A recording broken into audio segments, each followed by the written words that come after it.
After the Kyle Tucker and Bo Bichette deals, do the Atlanta Braves have any shot of re-signing Ronald Acuña Jr.? Jake and I will talk about it next.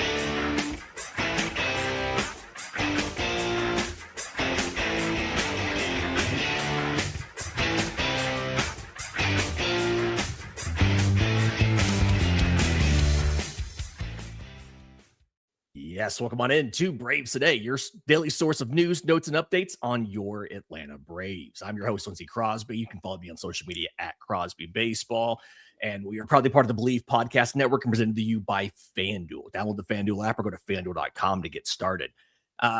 Those of you on YouTube already know this. I am here with my good friend Jake Mastroianni, host of Locked On Braves. Follow him on social media at ShortstopBall.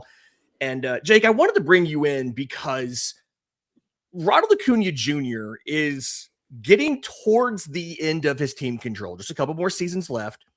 And I know you and I talked about this the other day, kind of off camera, but I'm starting to worry about the ability of Atlanta to sign him to an extension. He said all the right things, right? He wants to be a Brave for life.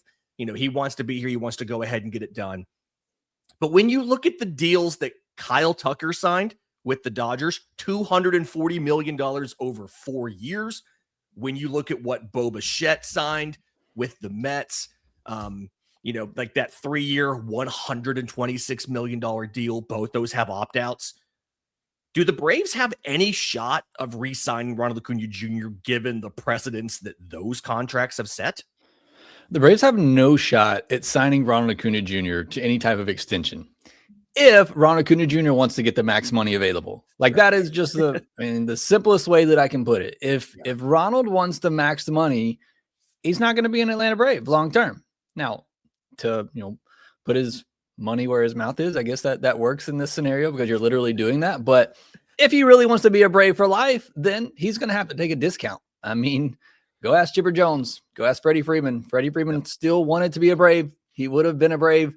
But, if you get to free agency like that, you're going to have other teams that are going to offer you more money, not to bring it all back up, but the Dodgers didn't necessarily offer Freddie more money, but we all know how that went. The advice that Chipper gave Freddie, you get to free agency and things can happen. And it's exactly what we saw with somebody that should have been a franchise player, a legendary type of player in Atlanta. So as you said, Acuña said all the right things. And as a player, if you're asked, that's what you're going to say too. I do truly believe that he wants to be here and that he would love to be here long term.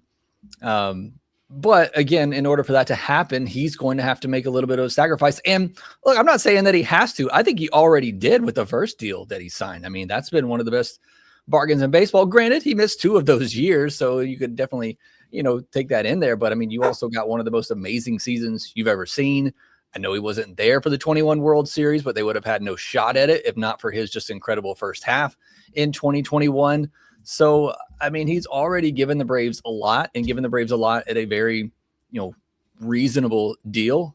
And so, I want him here, but I'm not going to be mad at him if he wants to go get $240 million for 4 years, because I think he's more than capable of doing that. And I think that's probably the type of contract as a team that I would be more willing to give somebody like Ronald, because I don't know what the needs are going to look like long term.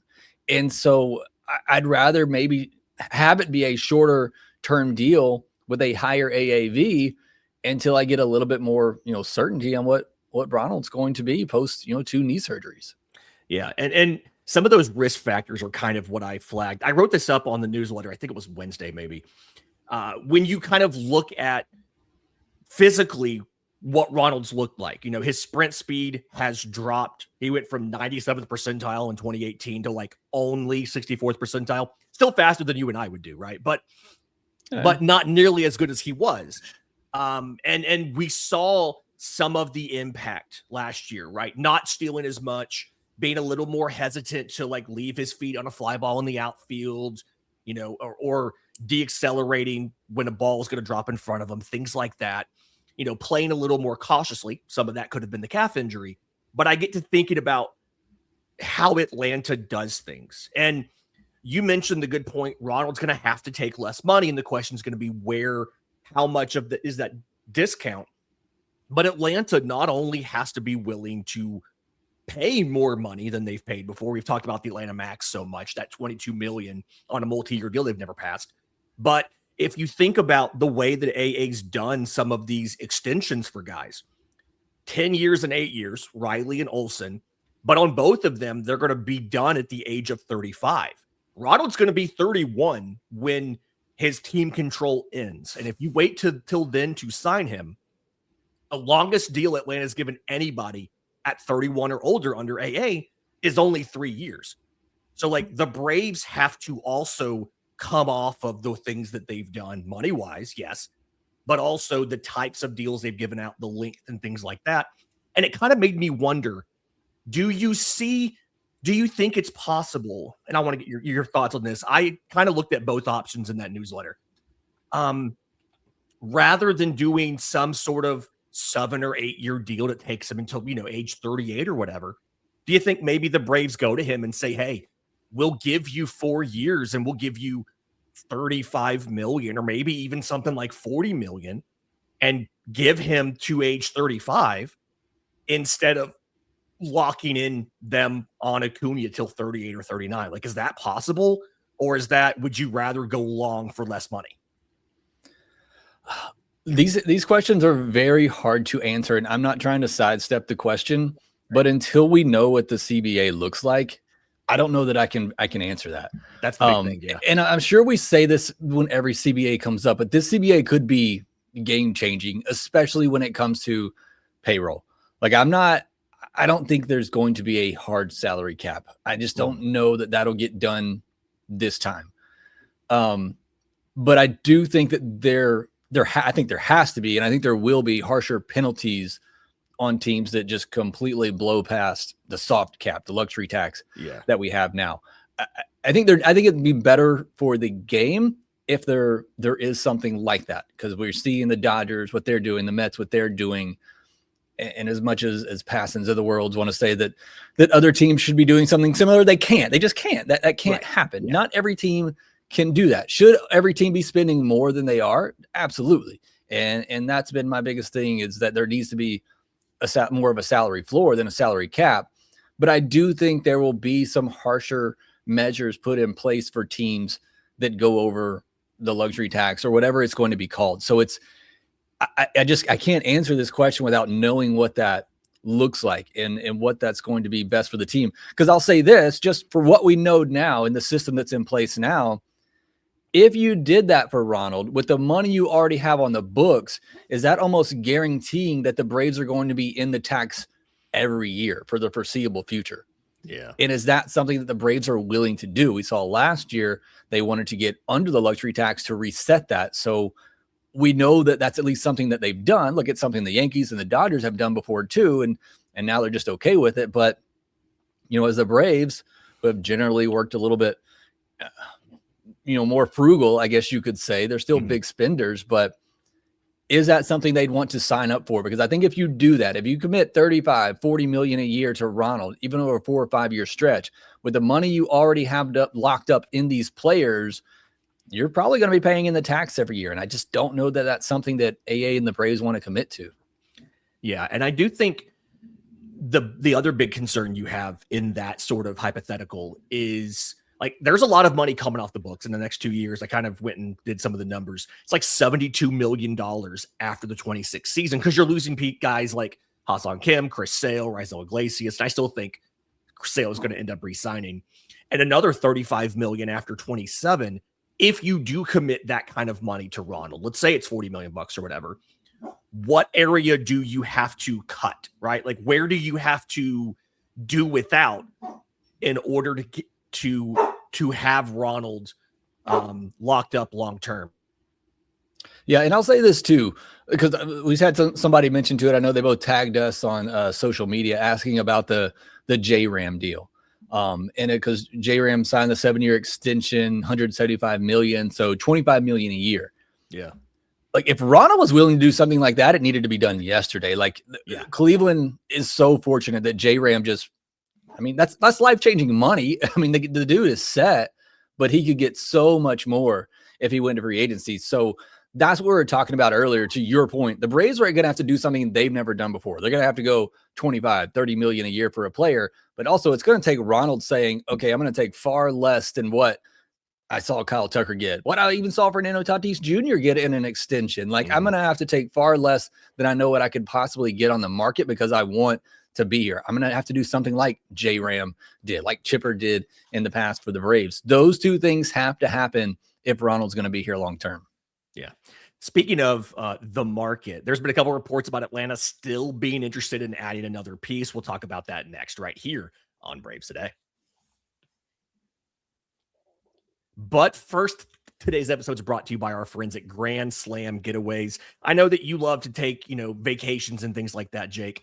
Grand Slam Getaways, right up your alley. Bucket list baseball bus trips designed for fans who love the game and want to travel in style. All three of these trips, they're going to Florida in May, June to the Midwest, and July to the Northeast. They all depart from Atlanta. They include field-level tickets, including at least 2 Braves road games, 3-star hotels, daily breakfast, a full slate of ballparks, appearances by former MLB players, giveaways, and fun side trips. Louisville Slugger Museum, the Bull Durham filming locations, things like that. So like a parent-child summer adventure makes a ton of sense. Maybe you're retired, maybe you're just a baseball fan and you want this to be your yearly vacation. But all you have to do, grandslam-getaways.com to reserve your spot now with a small deposit. Go check it out, grandslam-getaways.com to let the baseball adventure begin. Welcome back to Braves Today. Lindsay Crosby, Jake Mastroianni, and Bandit. You probably heard him a little bit back there. We got a report earlier this week, Jake, about the Braves being interested in starting pitching. And we've talked about this ad nauseum. Chris Bassett and Lucas Giolito were the names that were thrown out in here. I know you've done a show before over on Locked On Braves. Everybody needs to go listen to it about getting Chris Bassett. But if you think about where the Braves are, so many guys that are rotation options or bullpen options who don't have minor league options. You can't easily move them out of their current slots, right? Bryce Elder, Grant Holmes, Joey Wentz, Jose Suarez, all those guys. Do you think it's worth using the rest of Atlanta's contingency fund to bring in a guy like a Bassett or a Giolito if it means either having to use Bryce Elder in the bullpen or losing some of those guys altogether? If I had my choice, I'd get a big bat. Like, that was my number one thing from the beginning of the offseason. I think this team needs a big bat. Find somewhere to put them. Like, I don't care. You figure it out. But I feel like this team needs something to put a jolt into this lineup. I just don't think that's out there right now, especially with what the Braves, likely budget is. They're about, 30 million away from that third luxury tax threshold. So you assume maybe they got about 15 to 20 million left to spend this offseason. Of what's left available, though, I do think getting another starting pitcher makes sense. Just because you can move several of these guys, and I know they're out of options, but you can move several of these guys to the bullpen and find ways to keep them around, whether it be Elder or Wentz, Lopez, Holmes. I don't see how Holmes doesn't at least start in the bullpen and work his way up to see if that UCL is going to stay intact. I just, Payamps, I think, look, you can't just move Bummer. Somebody has to want him and somebody has to take that money. But I think you can find ways to make it work. So I think that makes the Braves a better team. Getting a Chris Bassett, even a Lucas Giolito, who I don't like nearly as much as I like Chris Bassett, but getting somebody like that is going to make your team better. And again, of what we know is available, I just think that's the best utilization of what we assume they have left to spend. But I am more worried about the lineup, especially with the news. At least it was news to me. Mark Moen reporting that, Sean Murphy was going to be out the first month of the season. You already know Ha-Sung Kim's going to be out at least the first 2, possibly 3 months of the season. And so now for a lineup that's really been banged up and has disappointed the last 2 years and seemed to regress. Now you're already going into a season where you're going to be missing 2 bats. And look, I don't think many people were counting on a ton offensively from Murphy and Kim, but those are two bats that, could have made a difference. And now you're going to have to rely on some others that maybe you weren't as confident in, and you're already losing that position player depth. So I am probably more, and I said this on, just to plug our, the morning chop that we do for the all access subscribers. I said I'm worried a little bit about the lineup right now, but I just don't know, unless there's a move out there that I don't know. I don't see really much that the Braves could do in that regard. And if you have that money to spend, go get a starter and just focus on the pitching, because there are certainly concerns there too, but those are more just injury related. Mm-hmm. And I think you can move guys around. Look, I know Joey Wentz, he's got your cutter that I think is the slider and all of that. But if he has to go, he has to go. I mean, it's not that big of a deal to me. If you need to trade Bryce Elder because you don't have room for him, I mean, that's just what you got to do. But you get a guy like Chris Bassett and the quality innings that he can give you, and the fact that, I think he could be a fine third or fourth starter in the postseason. I think you go and do that if you can. Yeah. The thing that I think about is 2024, you had all those injuries in the lineup, right? They weren't producing as well as they could have. And you still made the postseason because you had one of the best rotations in baseball and one of the best bullpens in baseball. So I do think about that. The other flip side of me here does think about, do you try to find somebody kind of maybe who can specifically hit lefties? Since we were hoping Sean Murphy would be able to do that, he's going to miss some time. First guy that kind of comes to mind is somebody like Austin Hayes. Has played outfield, could help, him and Yastrzemski could together form a platoon in the outfield. I want to say it was last year against lefties. He, I think he hit 319 against lefties, good numbers, 155 WRC plus. Do you try to use your funds for a bat like that and say, hey, when you combine Yastrzemski versus righties and Hayes versus lefties, that their performances in those platoon situations equals a big bat, and you have the injury protection of getting Hayes? Or do you do something and say hey, let's find a guy who's really good in the clubhouse who can give us some pop off the bench, because you don't really have that. Maybe you bring back Marcell Ozuna on a very cheap deal with the understanding that he's going to be a situational guy only. He's not going to be playing every day. I do think about, do you try to lean into the strength that you've seen the rotation when it's full strength be able to carry you to the postseason like you did in 24? Do you lean into that, or do you try to fix the weakness that is the lineup by finding a platoon bat that equals a big bat when you combine him with Yastrzemski? I'm really on the fence on those two options. Yeah, and as you kind of heard me going in circles in my last response, that's kind of where I struggle too, because look, and you could say this about the lineup and the rotation. If Riley figures it out along with Acuña and Olsen, if Harris turns it around and Ozzy, gets his hands healthy and puts some big metal batting gloves on or something, gets the power back, this offense could be one of the best in baseball. There's just we may talk about this in the last segment here, but there's just so many variances for what this team could be. I could see them being one of the best teams in baseball. I could see happen what last year happened again.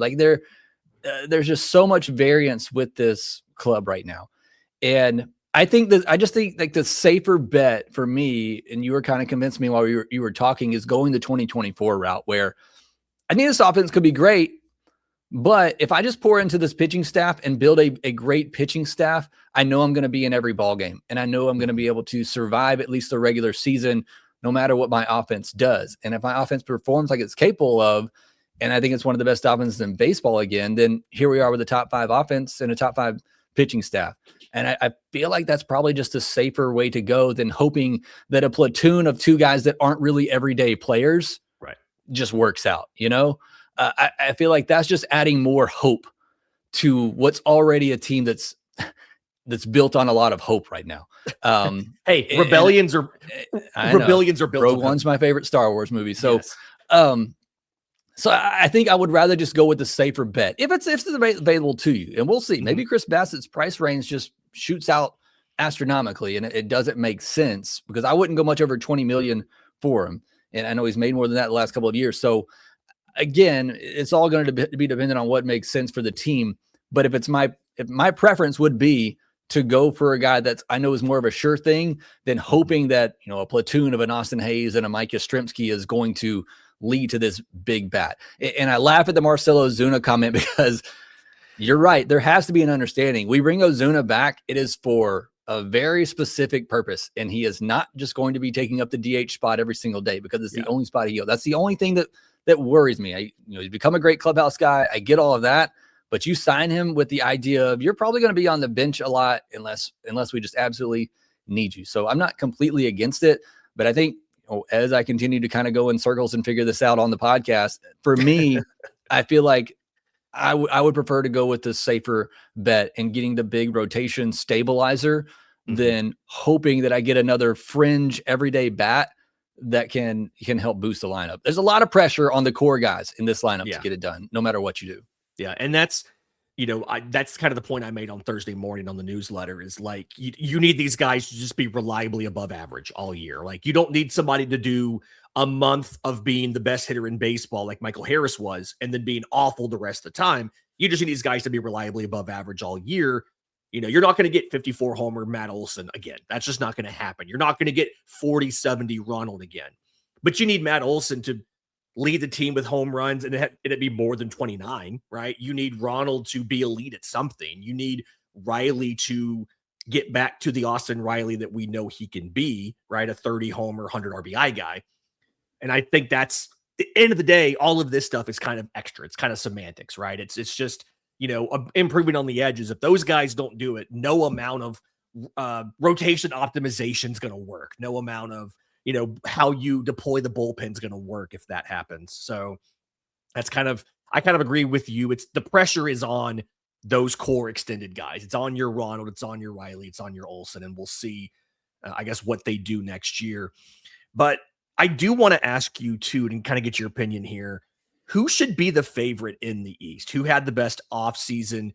And are the Braves maybe a little underappreciated right now? We'll do that next, right here on Braves Today. Final segment of Braves Today. Lindsay Crosby, my good friend Jake Mastroianni of Locked On Braves. Make sure that after you've made Locked On Braves your first listen, you make Braves Today your second listen every day. All right, so I'm a little torn here because when you look at FanDuel, they have the Mets as the favorite to win the NL East at plus 160, the Braves next at plus 175, and then the Phillies at plus 200. I did a morning chop this week for the All Access subscribers about how Phillies offseason's been really underwhelming to me, and I just feel like that they did not get better as a team. They probably got worse. And then when you look at like the Zips projections for the divisional standings as of the 29th, they have Philly as the favorite to win the division, followed by the Mets, followed by the Braves.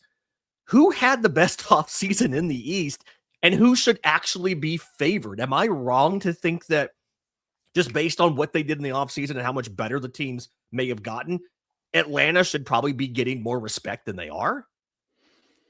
I think they should. I mean, I think, and I talked about this the other day on Locked On Braves, I think the Mets have clearly had the better offseason. Like they have made the more impactful moves, but they also did lose some big pieces. Like they had a lot they had to replace, but I thought they replaced it and they replaced it with star level talent. Whereas the Braves just kind of built out their floor. They built out their depth, and they're still very much relying on the guys they had before in the Sale, the Schwellenbachs, the Striders, the Acuñas, the Olsons, the Rileys. Like they're still just relying on those guys to be who they can be to get it done. And so, as we've talked about, I think it's a great way to wrap this show up because I think there is a lot of hope in those core guys. And that's why I say there's a lot of variance, because if those core guys are healthy and if they are who we think they are and can be and have been, I think they're clearly the favorite. Well, I shouldn't say clearly, but I think they are the favorite in the division. I think it's a very good division with, three really good teams. But I think the Mets have had the better offseason. I think the Mets and Braves are very comparable on paper. I think the Phillies have had the worst offseason. And I think the Phillies, unless they go out and get Framber, I'm really worried about the back of their rotation unless Zach Wheeler is just back and he's Zach Wheeler, which is a huge question mark. And I know that injury, there's not a lot of success stories. Yeah. Yeah. It's a tough one. But I mean, outside of that, you had Christopher Sanchez and Luzardo who had, breakout years last season. Nola, I don't know. He's hurt. kind of up and down. There's just not. I think their bullpen might be the best one. You're talking about Duran, Alvarado. They've got Brad Keller this offseason, Orion Kirkring. I think they might have the best bullpen in the division. I think all teams have a very solid, top 4 or 5 in the lineup. And honestly, looking at the Phillies lineup right now, I don't know, after Turner, Schwarber, Harper, at least the way Fangraphs has that lined up right now, it goes Bohm, Marsh, and Adolis. Like that doesn't seem great either. So I like the Mets and Braves like top 5 in their order. I think they line up very well. I think Mets and Braves have similar rotations, and that if everything goes right, it could be one of the best rotations in the game. I take the Braves bullpen right now over the Mets, but I take the Phillies bullpen over either of those bullpens right now. So again, I think it's 3 very good teams. I think you can make a case for all 3 of them. I don't know what you said the win total difference was between all 3 of those teams. Isn't it like within 5 games or something? Yeah, it was Philly 91-71, Mets 89-73, Braves 86-76. So 5 wins, and that can just be, Atlanta had a 375 winning percentage in 1-run games. If that regresses to just, the mean on that, which was they played 56 1-run games. If they win 28 of those, that's a bigger swing than they have between first and third place in the East. I mean, it's nuts. I think it's just a toss up. I think probably, those teams are getting pushed up because of the Braves offense the last 2 years. I'm sure the numbers and the projections on them are down a little bit. But I just think on paper, when I look at these teams, I think they're all very even. I think the Braves and Mets are ahead of the Phillies in lineup and rotation, not knowing what's going to happen with Zach Wheeler. And then I think the Phillies bullpen is better. But I think the Mets and Braves bullpens are both still good. But yeah, I think the Braves are probably getting slept on a little bit just because of the way the last 2 seasons have gone. And it's come to the point now where they got to prove it again. I mean, after the way things have gone the last 2 seasons, you have to once again prove it. And so I think that's going to be a lot on this Braves team in 2026 with Walt Weiss now at the helm. Mm-hmm. These guys, these core guys that we talked about, they got to step up and they got to show that they still are one of the best teams in baseball once again. Yeah, I think that when you kind of look at Philly, I think maybe people, and I'm just discounting the impact that 3 stars can have on your lineup, right? Turner, Schwarber, and Harper. But when you look at like their lineup, Justin Crawford is a prospect that has 0 MLB at-bats, and they're counting on him to play center field. If he doesn't work out and Brandon Marsh has to kick back over to center, like Nick Castellanos is probably not going to be there. They want to get rid of him before spring training. So like they don't have a left fielder. You look at the rotation, like you said, bottom of the rotation, Taijuan Walker, who was so good, they put him in the bullpen last year. Andrew Painter, who former top pitching prospect in baseball, did not look great coming back from Tommy John last year. Even if he does make it in the majors right away, what kind of workload can he give you?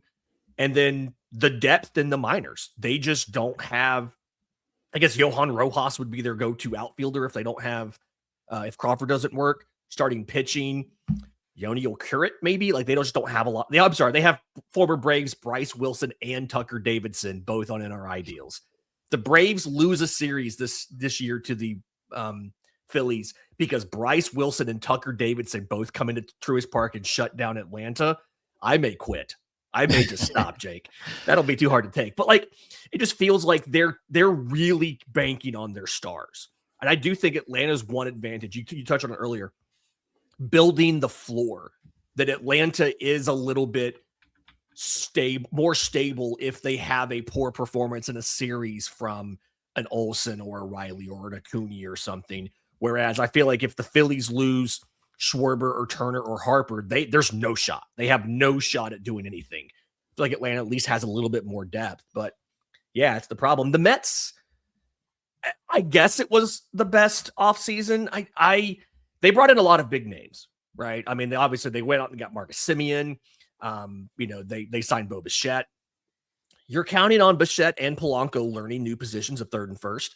And you'll probably still get better first base defense because you don't have Pete Alonso. He was just terrible. But like they lost a lot of power, right? They lost a lot of power with Nimmo and with Alonso, and the guys they brought in aren't exactly power hitters to replace it. And I do think they're going to end up missing that. So yeah, I think I agree with you. It's they're all very close, and it all just kind of depends on the fluky stuff on the margins, the 1-run games, a bullpen blowing a lead, things like that. If you had to sit here right now, this is super early, put you on the spot. I didn't tell you I was going to do this. If you had to go right now and say, here's who I think is going to win the division, and here's who I think will be a wild card, what would you take in the East? And I'll go ahead and answer it if you want to think about it. I honestly think it's going to be Braves or Mets that win the division. And the other team of that will be the wild card. I don't know if Philly makes the postseason. I don't think they have the pitching to make the postseason. I know the bullpen's great. You can only shorten games so much.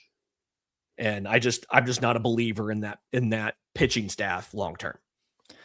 Yeah, I'd probably agree with that. I'm afraid that maybe it's like offseason recency. Like the Braves and Mets have obviously made more moves and bigger moves. Like I think the only real moves that the Phillies have made are to bring back JT and to sign Brad Keller.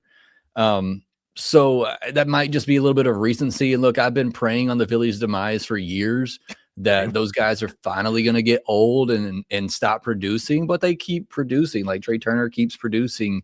Bryce Harper, Kyle Schwarber. I guess they did bring Kyle Schwarber back. That was the big piece, but that was just bringing back guys that they had. Paid him more money. Yeah.